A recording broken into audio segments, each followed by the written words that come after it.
Notre feuilleton maintenant, et cette semaine, on va swinguer ou valser avec tous ces Français passionnés de danse. C'est une passion bien ancrée puisque 10% de la population va dans les clubs, les bals ou les fêtes populaires comme les fest-noz. Quand on danse, on oublie tout, mais c'est aussi une bonne manière de nouer des liens. Un pas de danse, un pas de deux, pour que ceux qui sont seuls puissent être à deux.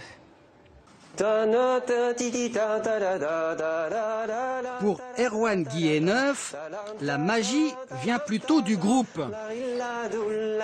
Il a besoin de l'esprit de communauté des fest-noz, les fêtes de nuit bretonnes. Le plaisir que j'ai à danser, c'est vraiment cette notion de partage avec ma cavalière, mais aussi dans une ronde avec tous les gens qui composent cette ronde. Une ronde réglée comme du papier à musique, avec des codes bien précis. On va faire 1, 2, 3 petits pas, 5, 6, 7, 8, 1, 2, 3 et 4, 5, 6, 7. Voilà, et voilà, j'ai pas changé mes pas, mais j'ai juste changé mes bras. D'accord ? Erwan, le breton de Rueil-Malmaison, a eu une véritable révélation à l'âge de 18 ans. Moi, j'ai toujours ce souvenir de la première fois que je suis rentré dans un fest-noz. C'est quand j'ai vu tous ces gens danser ensemble. J'y ai glissé le bout du doigt et c'est tout mon corps qui est parti dans la danse. Allez, on se remet en ronde. Et en bonne petite bretonne, Madeleine, la benjamine de ses élèves, sait que quand on y met le doigt dans la ronde, c'est le petit doigt. Et rien d'autre que le petit doigt. C'est la répétition générale pour leur prochain fest-noz, la fête de nuit en breton. On va danser des danses bretonnes, et puis on va manger des sandwichs et des crêpes, et voilà.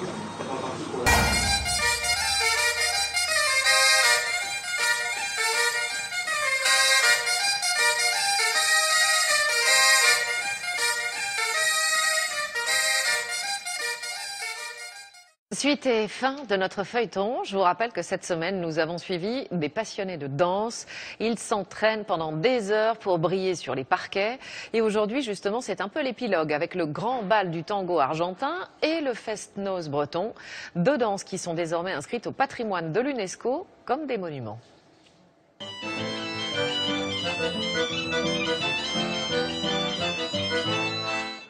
Nous retrouvons la petite Madeleine au fest-noz, Tu veux danser? la fête de nuit bretonne. T'as bien répété? C'est sa mère qui tient la caisse. Elle, du haut de ses 7 ans, a la lourde tâche de marquer d'un coup de tampon ceux qui ont payé.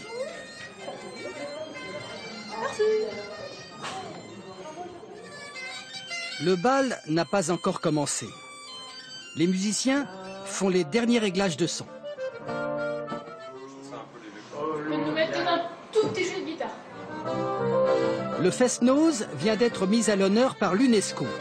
Il a été inscrit en décembre dernier au patrimoine culturel immatériel de l'humanité. On veut que t'en réjouir.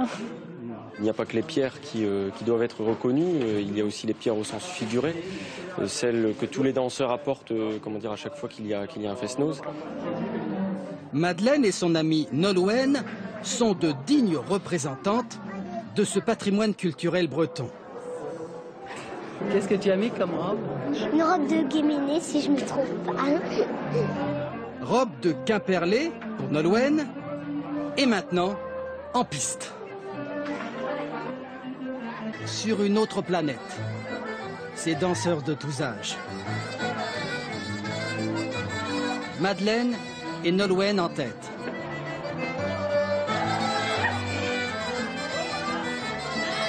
Sous les yeux d'Erwan, leur professeur. Erwan, alors ils dansent bien là, en moyenne? Oui, oui, c'est très bien. Du moment qu'ils prennent du plaisir à danser, c'est le plus important. Tu dirais que tu danses bien là, c'est des bien, hein?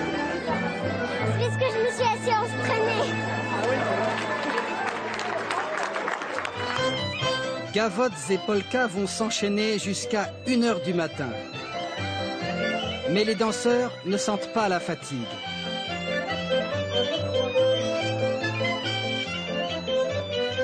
Bien, ça me redonne toute l'énergie pour repartir jusqu'au prochain Fest-Noz. Et comme eux, ils sont 5 millions de Français à virevolter sur les pistes de danse.